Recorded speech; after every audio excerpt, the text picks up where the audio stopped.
하나님의 말씀을 봉독하도록 하겠습니다. 하나님의 말씀은 미가서 6장입니다. 오늘 같이 은혜 받으실 말씀은 미가서 6장 6절 말씀부터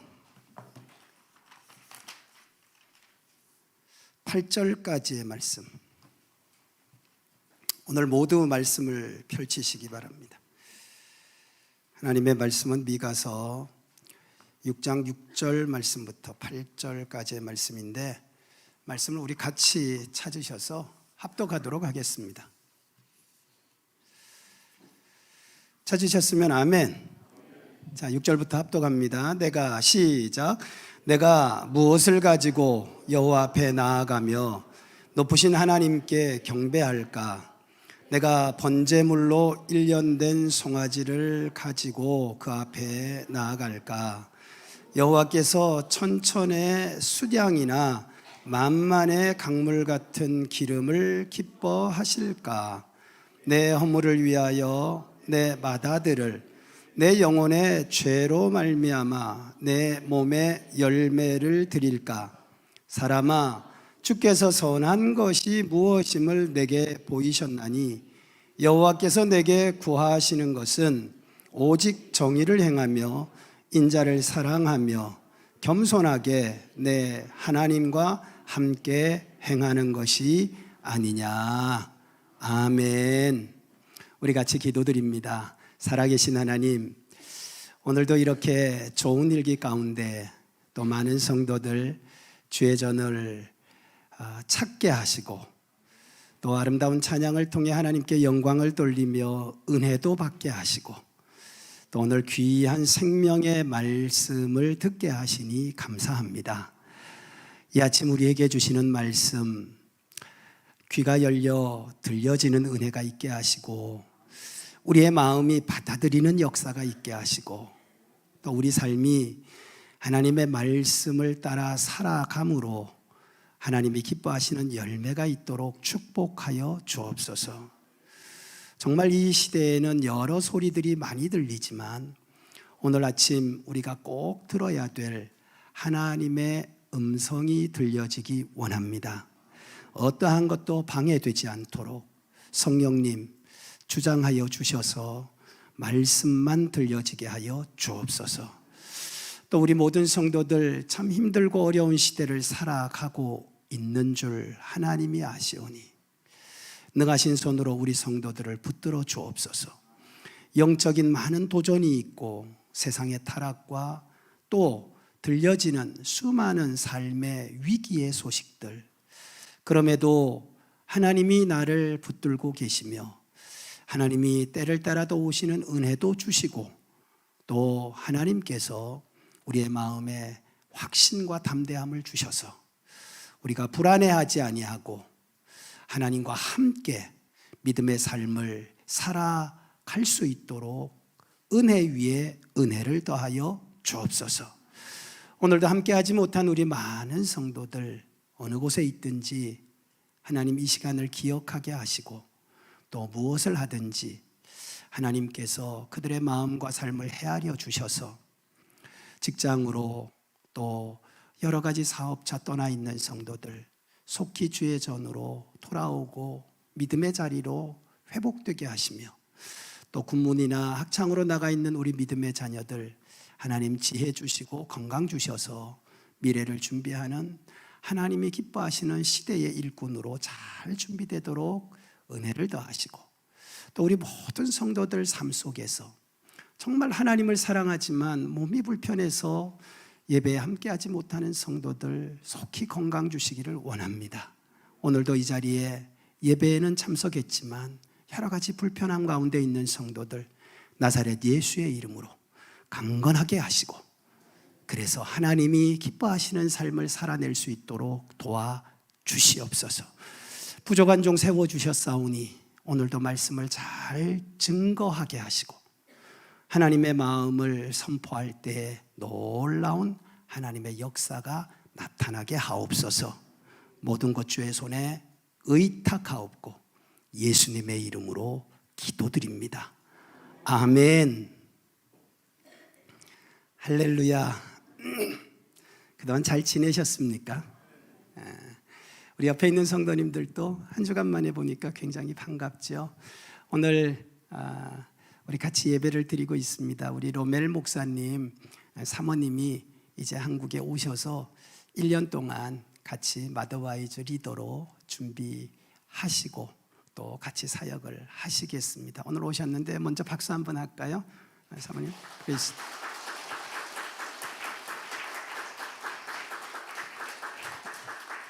사모님이 오니까 로멜 목사님이 너무 행복해지신 것 같아요. 우리 성도님들도 오늘 이렇게 예배의 자리에서 뵈니까 다들 얼굴이 굉장히 밝고 좋으시네요. 자, 우리 앞뒤좌우로 한번 기적의 언어로 인사할까요? 사랑합니다. 시작. 사랑합니다. 축복합니다. 감사합니다. 잘 될 겁니다. 승리합시다.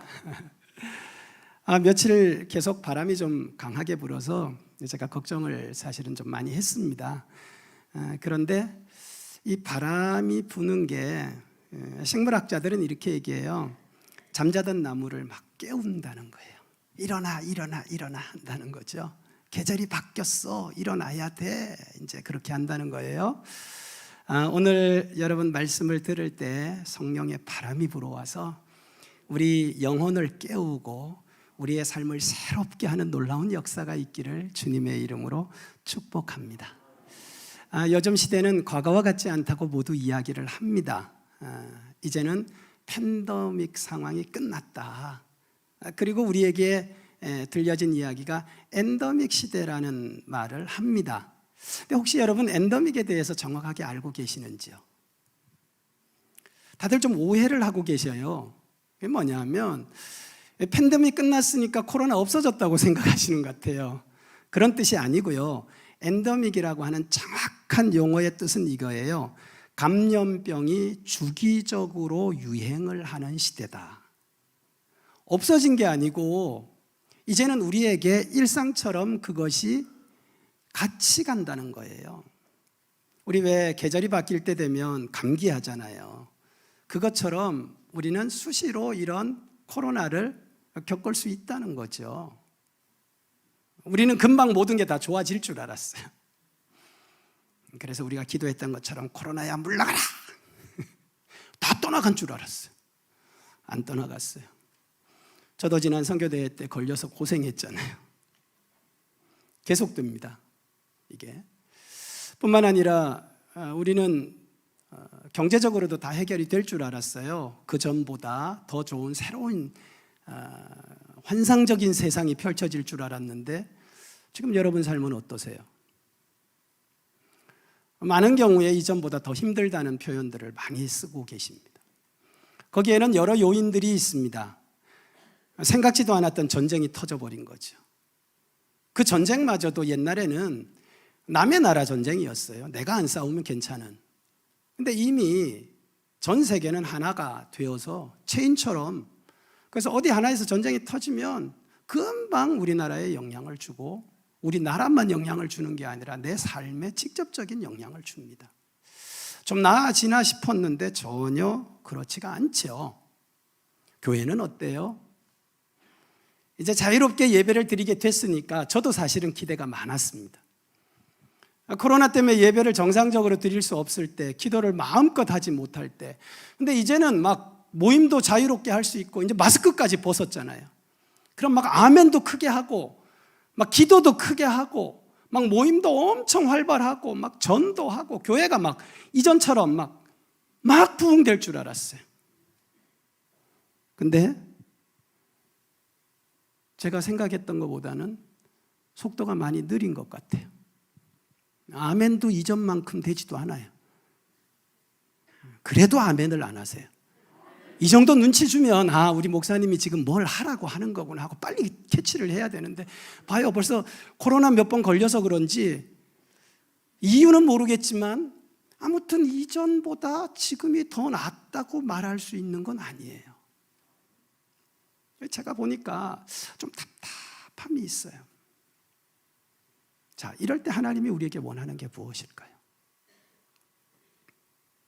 여러분은 이렇게 상상하시겠죠. 모이기를 열심히 하고 기도를 열심히 하고 헌금 많이 내고 전도하고 여러분 머릿속에 기억되고 있는 거. 근데 하나님이 그것뿐일까요? 우리를 그래서 막 힘들게 하고 막 우리가 와 신난다 막 이런 세상을 하나님이 보기를 원하실까?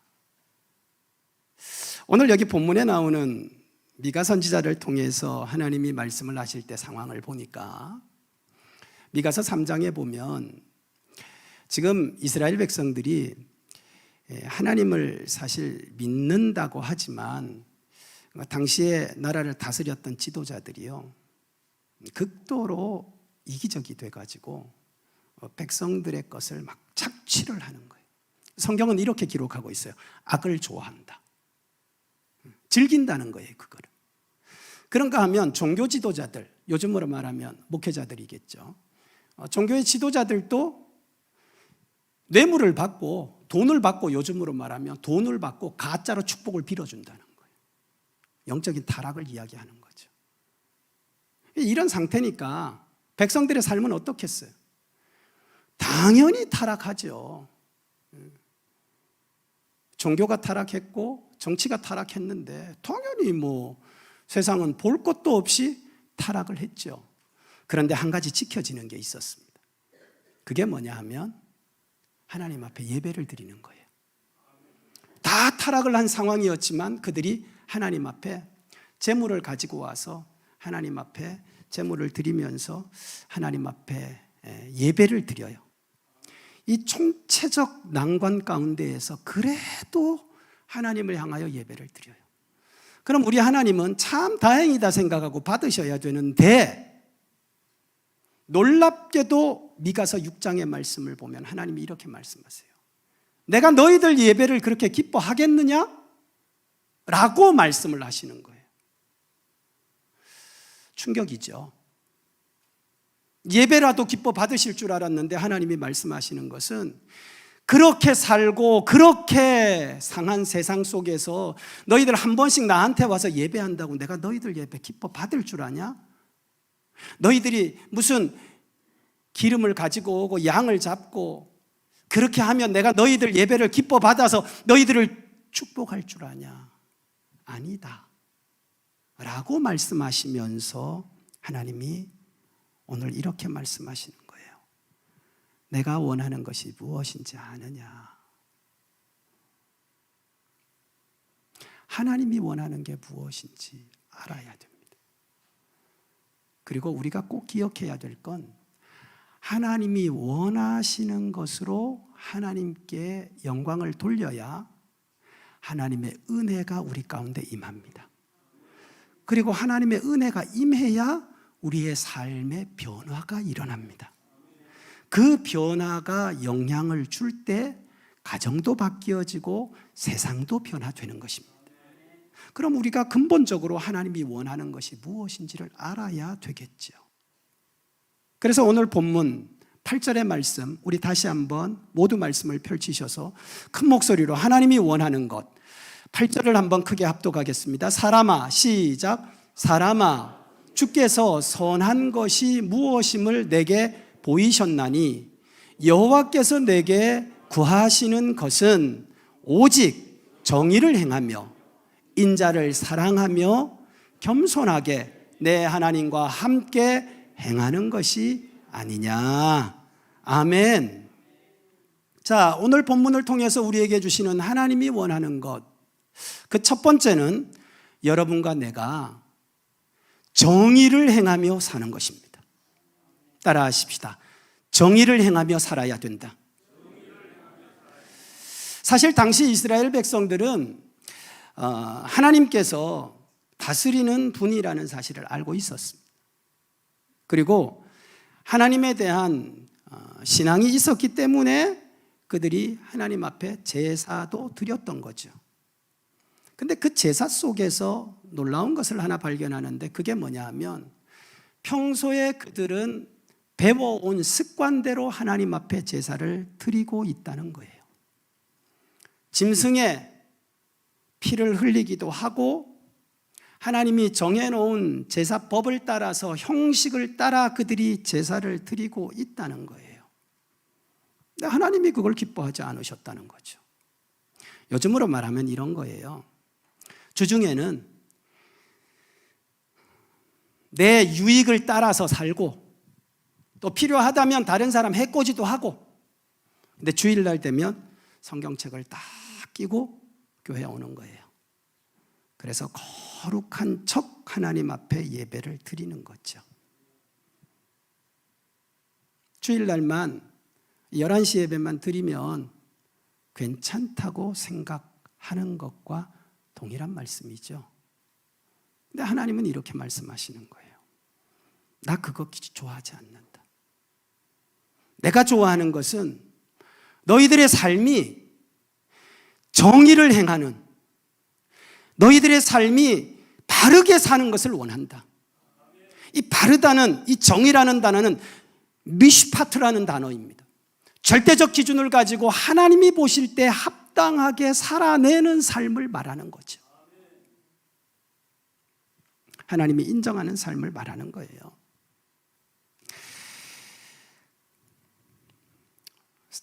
우리 주변을 가만히 보면 괜찮은 사람들이 꽤 있습니다. 인격적이기도 하고 되게 대화를 해보면 괜찮은 사람들이 있어요. 그렇지만 모두가 말하는 게 뭐냐 하면 정의로운 사람은 정말 만나기가 어렵다. 심지어 믿는 사람들조차도, 믿음이 있다는 사람들조차도. 저는 나자마자 목사의 아들로 교회에서 컸으니까요. 근데 저는 어릴 때부터 참 많은 이야기를 들었거든요.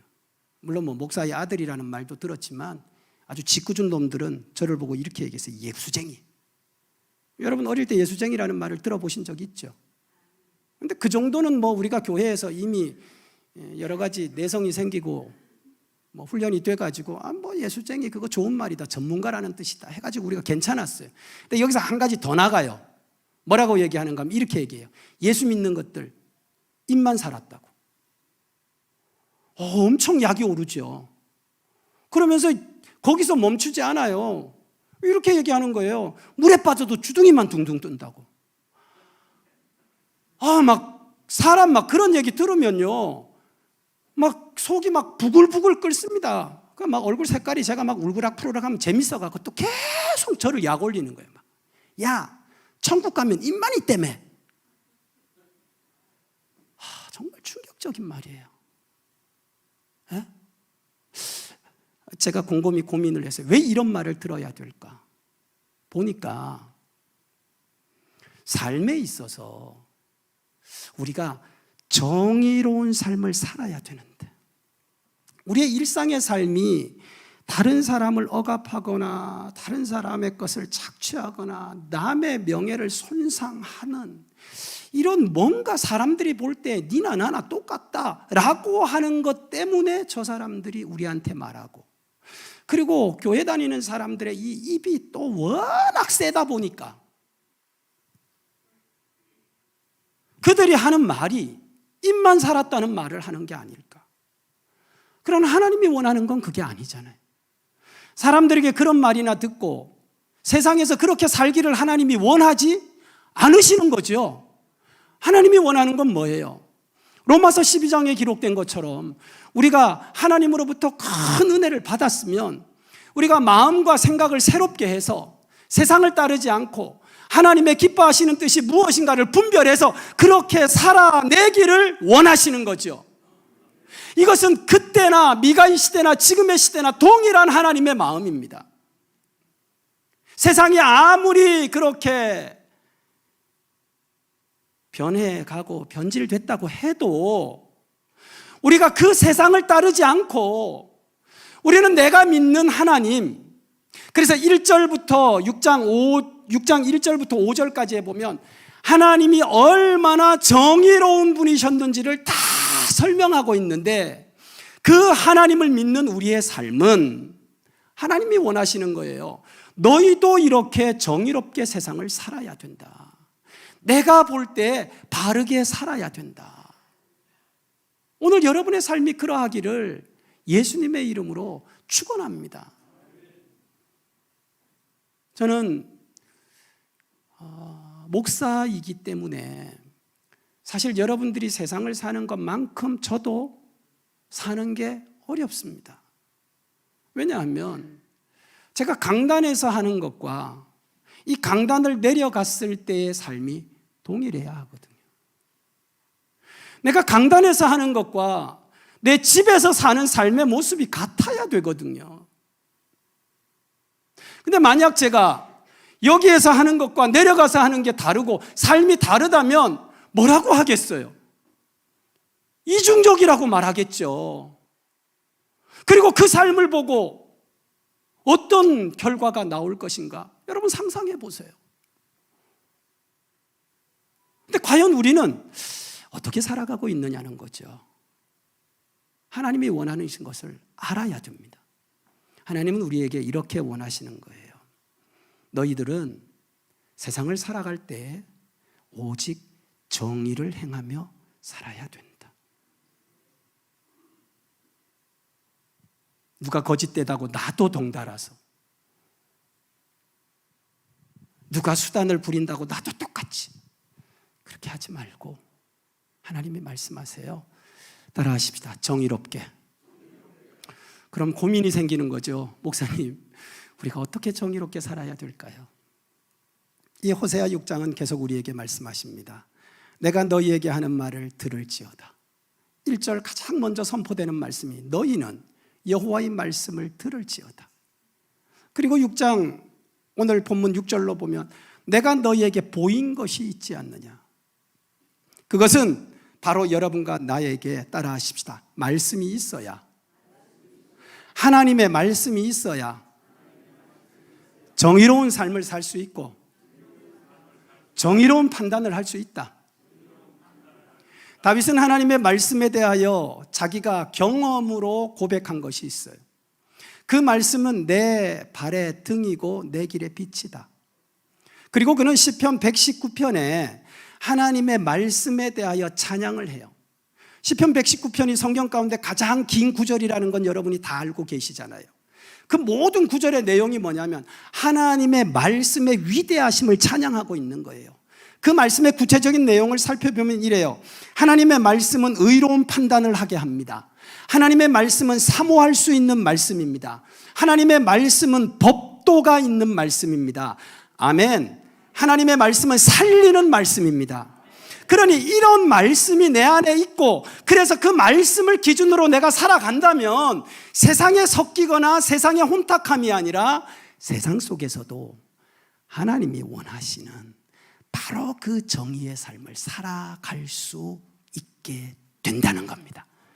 그러므로 오늘 예배하는 우리 모든 성도들, 느낌을 따라 살지 마시고 환경과 감정을 따라 살지 마시고 하나님이 기뻐하시는 말씀을 따라 인정하시는 정의로운 삶을 살아내는 복된 우리 성도들이 될 수 있기를 예수님의 이름으로 축원합니다.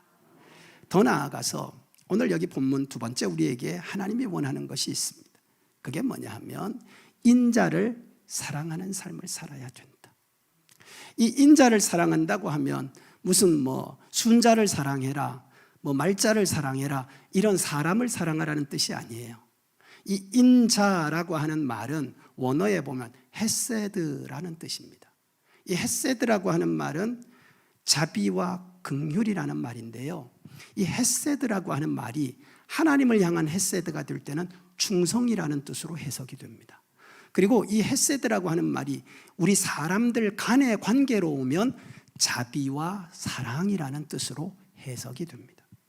그러니까 구체적으로 이 본문을 보면 이런 거죠. 구약에는 가장 중요하게 생각하는 것이 뭐냐 하면 이 헤세드, 하나님은 사랑이시다. 따라하십시다. 하나님은 사랑이시다. 또 신약에는 우리가 말하죠. 사랑을 무슨 사랑을 얘기해요? 아가페 사랑을 이야기하잖아요. 내 이웃을 내 몸과 같이 사랑하고 그리고 무제한적으로 제한하지 아니하고 따지지 아니하고 주시는 무한한 하나님의 사랑. 그 모든 것들이 오늘 헤세드와 같은 의미를 가지고 있어요. 근데 우리에게 말씀하시는 거예요. 너희는 세상 속에서 어떻게 살으라는 거예요. 만약 잘못한 사람이 있다면 용서하며 살으라는 거예요. 그리고 어려운 사람이 있으면 그를 도우면서 사랑하며 살아라는 거예요. 세상의 사람들과는 전혀 다른 삶이잖아요. 그걸 하나님이 원하시는 거죠. 따라하십시다. 인자를 사랑하며 살아야 된다. 세상이 점점 이기적으로 가는 것은 우리가 느껴지고 있는 것이고, 이기적이 되는 이유는 사랑이 식어지기 때문입니다. 교회 안에도 마찬가지입니다. 교회 안에도 점점 사람들의 사랑이 식어져요. 왜? 자기를 생각하니까. 그래서 교회 안에요, 옛날에는 김씨, 이씨, 박씨가 제일 많았어요. 근데 요즘은 내씨가 제일 많대요. 자기만 생각한다는 거예요. 근데 하나님이 원하는 건 그게 아니라는 거예요.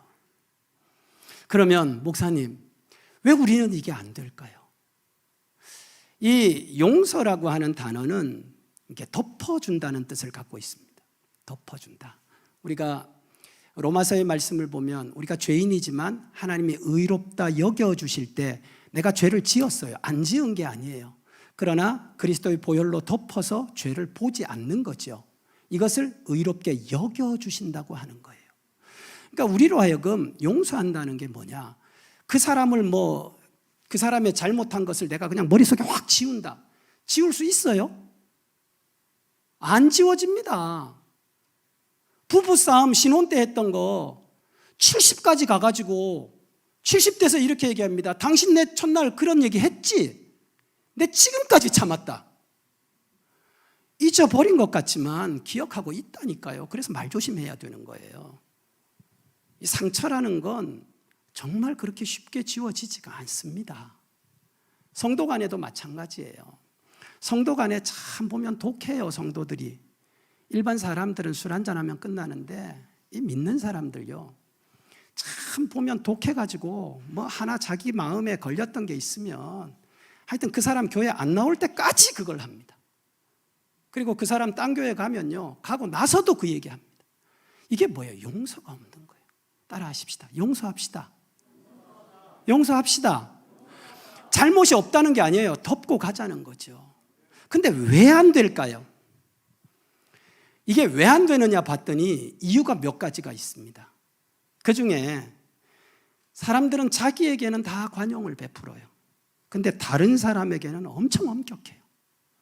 요즘 우리 사회에 크게 문제가 되고 있는 현실입니다. 내로남불.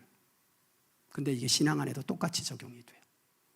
그래서 사람들이요, 자기가 하는 건 다 합리적이고 자기가 하는 건 다 괜찮아요. 근데 남이 하는 건 일단 반대하고 봐요. 일단 남이 뭔가를 하는 건 지적을 하고 봐요. 정반대를 하고 봐요. 그러니까 이게 용서가 안 되고 그러다 보니까 계속 쌓이는 거예요.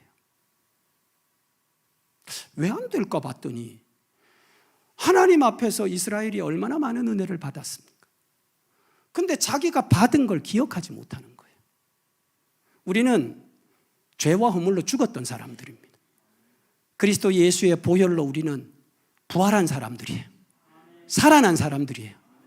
그러면 우리가 그 엄청난 죄 가운데 용서를 받았는데 하물며 내가 형제들 간에 우리 간에 뭐 그렇게 용서 못할 만큼 엄청난 죄를 지었다고 원수같이 생각하고 사냐고요. 오늘 아침 받은 은혜를 생각하시고 그동안 원수 같았던 마음이 있다면 다 제하는 은혜가 있기를 주님의 이름으로 축복합니다. 따라하십시다. 용서하기를 원하신다. 그럼요, 용서하기를 원하세요. 그리고 이런 용서가 있어야 교회가요, 기쁨이 있고 감사가 있는 거거든요. 그래도 안 돼요. 왜 안 될까 봤더니 자기 얼굴을 보지 못해서 그래요. 내가 지금 어떤 상태인가를 보지 못하니까요. 어떤 목사님이 차를 타고 가는데 요즘은 이제 뭐 차가 다 자기 차도 타고 그러는데 옛날에는 기차 타면 이렇게 마주보고 앉았거든요. 근데 앞에 마침 이쁜 자매가 앉아서 목사님을 보고 자꾸 쌩긋 웃는 거예요. 목사님이 왜 자꾸 날 보고 웃지?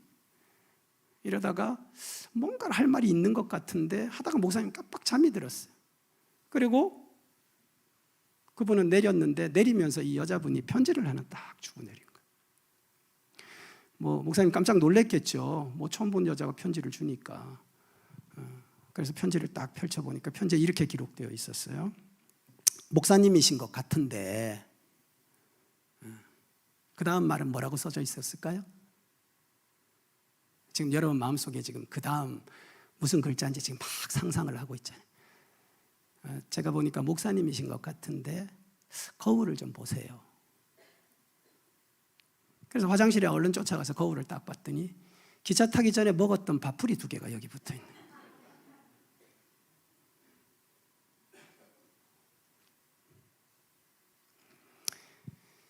착각을 한 거죠. 자기가 지금 어떤 상태인지 모르니까 그 웃음이 저걸 목사님한테 얘기를 해야 되는데 저분한테 얘기를 해야 돼. 생긴 건 멀쩡하게 생기고 옷도 넥타이까지 메고 앉아 있는데 여기다 턱 붙이고 맹구같이 있으니까 저걸 얘기를 해야 되는데 우리는 자기의 얼굴을 보지 못해요. 그리고 자꾸 남만 봐요. 예수님이 그래서 마태복음 7장 3절에 이렇게 말씀하세요. 남의 눈 속에 있는 티만 보지 말고 너의 눈 속에 있는 들보를 봐라. 근데 성경을 여기까지 읽으시면 안 돼요. 많은 사람들이 성경을 여기까지 읽어요. 근데 그 다음을 보셔야 돼요. 5절로 가면 이렇게 말씀하세요. 너의 눈에 있는 들보를 빼라. 그러면서 그 후에야 밝히 보고 따라하십시다. 형제의 눈에 있는 티를 빼리라. 근데 오늘 우리는 자신을 보지 못한단 말이에요. 내 눈에 있는 티를 빼지 않는 거예요. 남의 눈에 있는 것만 자꾸 보고 있는 거예요. 그러니까 용서가 안 되는 거예요. 너무 힘든 거죠. 용서가 안 되니까. 그러니까 이게 내로남불이라고 하는 다른 사람에 대해서만 엄한 것도 있고 또 내가 받은 은혜도 기억하지 못하는 것도 있고 그런가 하면 또 이런 자기 얼굴을 보지 못함이 있단 말이에요. 그래서 오늘 아침 우리 모든 성도들 따라하십시다. 말씀을 통해서 나를 보아야 된다. 오늘 우리가 말씀을 통해서 내 자신을 보아야 됩니다. 그러면 내 모습이 그대로 비춰지는 거예요. 내 모습이 비춰질 때 어떻게 해요? 나는 보잘것없고 나는 은혜가 아니면 살 수 없는 사람인데 하나님이 은혜를 주신 거구나 하는 걸 알게 되면 그때부터 어떻게 되는 거예요? 다른 사람에 대한 마음이 달라지고 다른 사람에 대한 행동이 달라지면서 어떻게 해요? 용서하게 되고 용서의 마음이 생기고 이해할 마음이 생기면서 변화가 일어나는 거죠. 오늘 우리에게 이런 은혜가 있기를 주의 이름으로 축복합니다. 따라하십시다. 용서하며 살자. 하나님이 원하시는 겁니다. 거기에다가 더불어서 말씀하십니다. 사랑하면서 살아야 된다. 하나님은 사랑이시잖아요. 우리는 그의 자녀라면 아버지를 닮아서 당연히 사랑하며 살아야 되죠. 그러기 위해서 우리는 사랑의 눈을 가져야 돼요. 이 사랑의 눈으로 보면 모든 게 아름답습니다. 가정에서도 사랑의 눈으로 보면 같이 사는 사람도 아름답고 사랑의 눈으로 보면 가정이 너무 행복합니다. 그러나 사랑의 눈이 딱 닫히는 그 순간부터 가정은 지옥같이 보여지고 불행이 시작되는 거죠. 교회도 마찬가지예요. 우리가 사랑의 눈으로 보면요, 찬양대가 너무 아름답고 사랑의 눈으로 보면 헌신자들이 너무 귀하고 사랑의 눈으로 보면 주의 몸된 교회가 하나님의 은혜 덩어리로 보이거든요.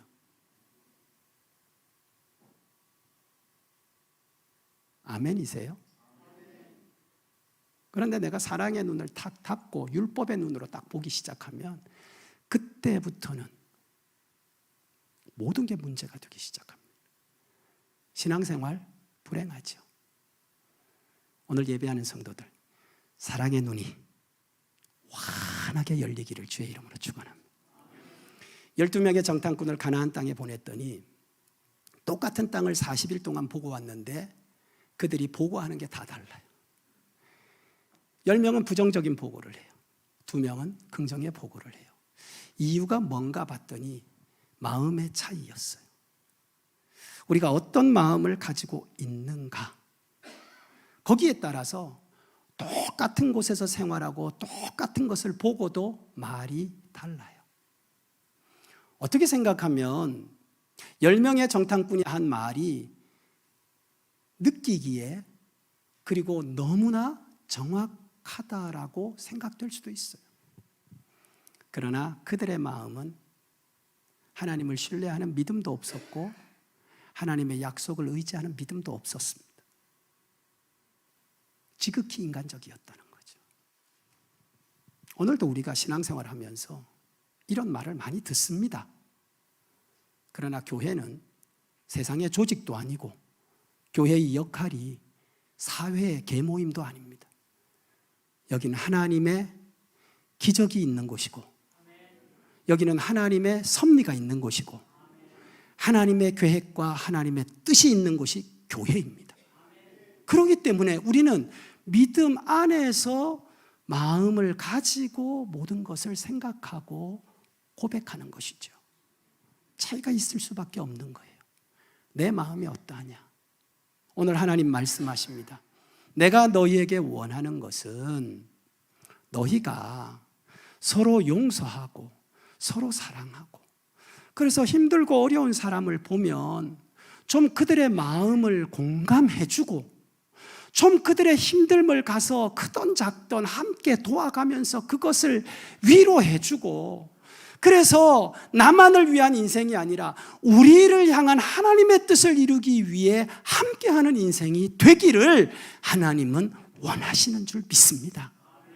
오늘 아침 예배하는 우리 성도들, 우리는 대구중앙교회라고 하는 하나님이 가족으로 묶어준 아름다운 공동체 안에 한 사람입니다. 여기에서 자기를 위해 달라고 하는 것이 아니라 우리를 위해 하는 것이 필요하죠. 하나님이 원하는 건 그거예요. 그래서 우리가 하나님 앞에서 살아갈 때 하나님의 말씀을 기준으로 우리가 서로 사랑하고 또 서로 용서하고 그리고 서로가 서로를 섬겨갈 때 하나님께서 우리를 통해 영광을 받으시고 기뻐하시고 우리에게 큰 은혜의 복된 교회와 삶이 되게 하실 줄 믿습니다. 앞뒤자 우리 인사하십시다. 우리 용서하며 사랑하며 삽시다. 시작. 할렐루야. 오늘 아침 혹시 여러분 가운데 마음의 신앙생활 하면서 지금까지 여러 가지 불편했던 관계들이나 그런 마음들이 있다면 오늘 말씀이 살아 역사함으로 그 모든 것들을 끊어내는, 그래서 우리 가운데 모두가 서로를 위해주는 하나님이 기뻐하시는 사랑의 공동체로 새로워질 수 있기를 예수님의 이름으로 축복합니다. 마지막으로 말씀하십니다. 하나님이 원하는 것, 오늘 여기 내 하나님과 함께, 그런데 그 앞에 이렇게 말씀하고 있죠. 겸손하게 내 하나님과 함께 행하는 것이다. 따라 하십시다. 하나님과 함께 가는 것이다.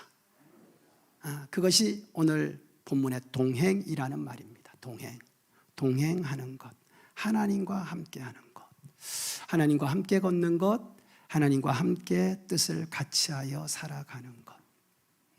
이게 바로 오늘 우리의 삶이 되기를 원하시는 거죠. 창세기서 5장의 말씀을 보면 하나님과 함께 했던 유명한 한 사람이 있습니다. 그 이름은 에녹입니다.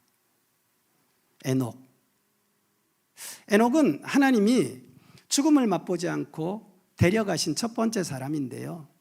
에녹이 도대체 뭘 그렇게 잘했나? 성경을 쭉 보니까 에녹한 거 한 가지밖에 없어요. 하나님과 동행했다. 근데 그걸 가장 이상적인 신앙의 삶이라고 성경은 말하고 있습니다. 하나님과 동행했다.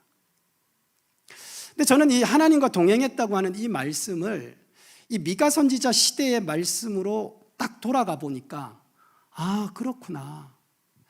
당시에 사람들은 하나님과 동행한 게 아니었고 하나님에게서 멀어졌어요.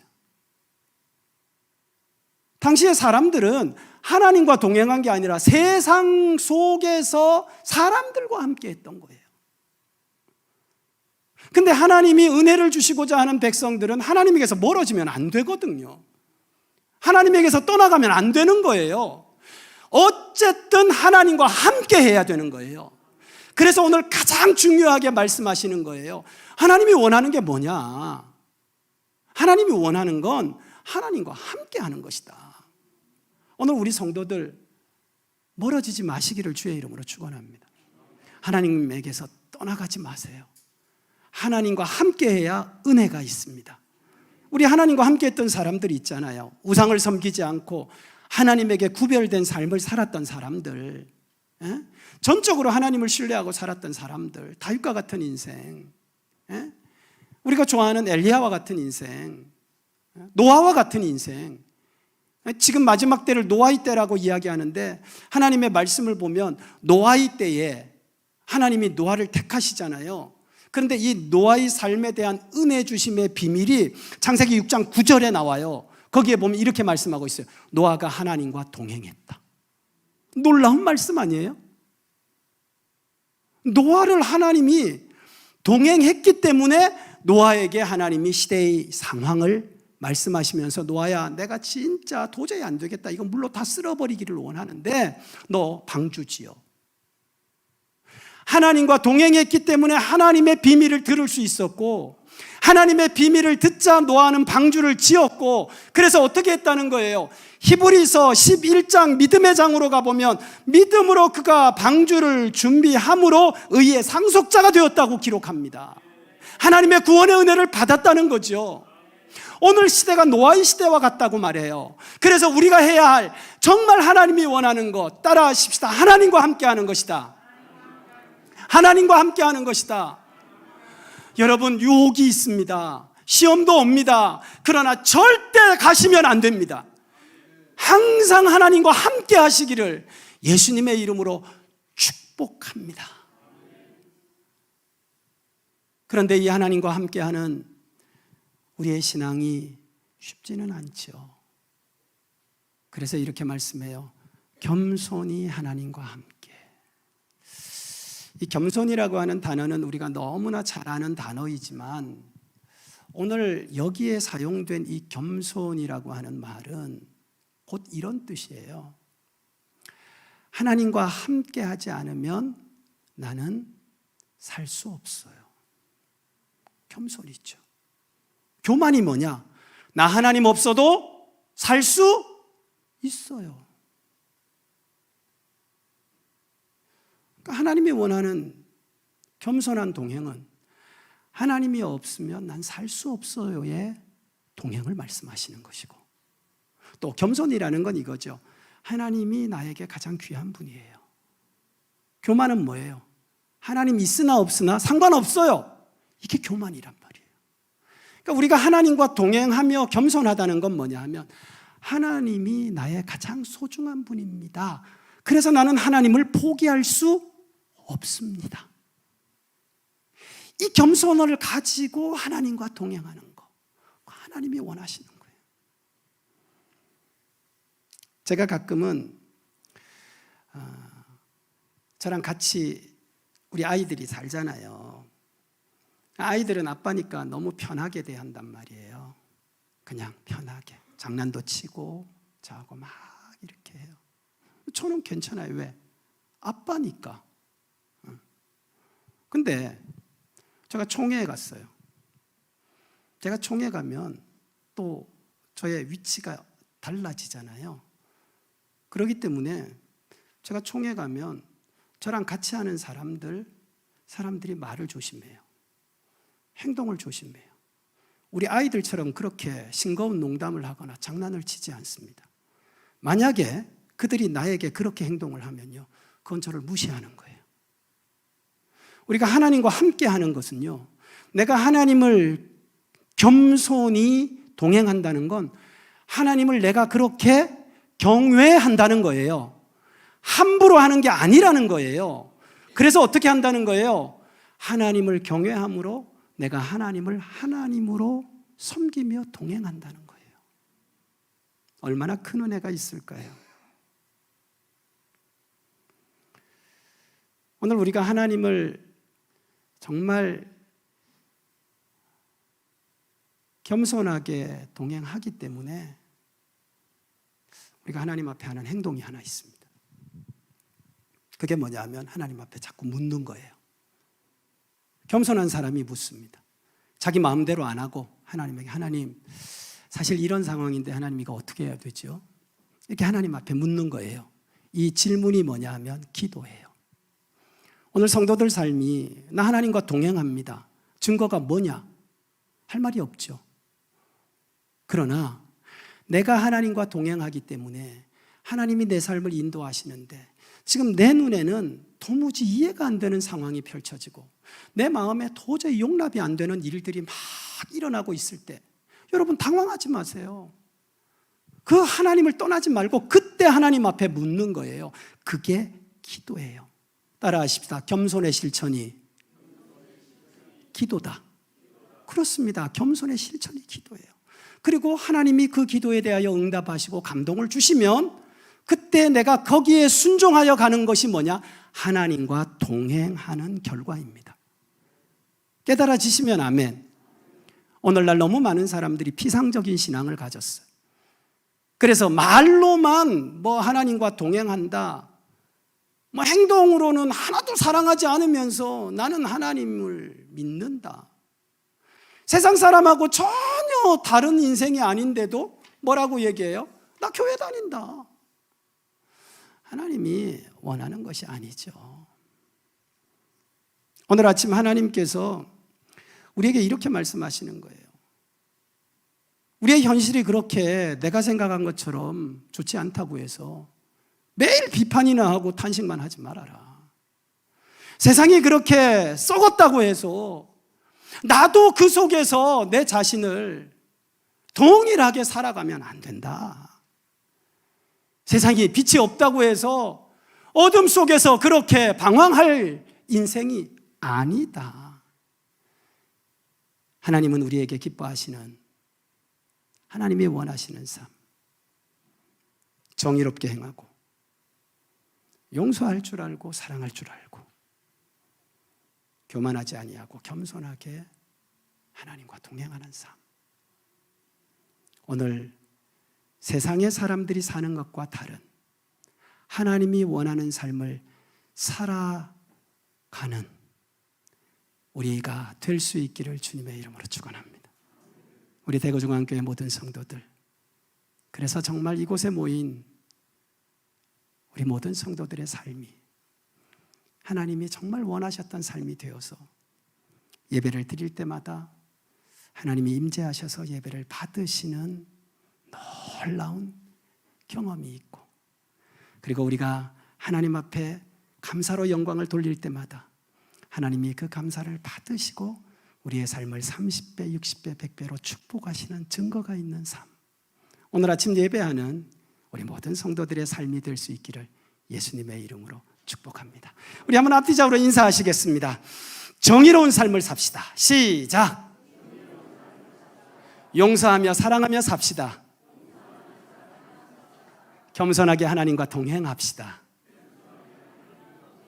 할렐루야. 기도드리겠습니다.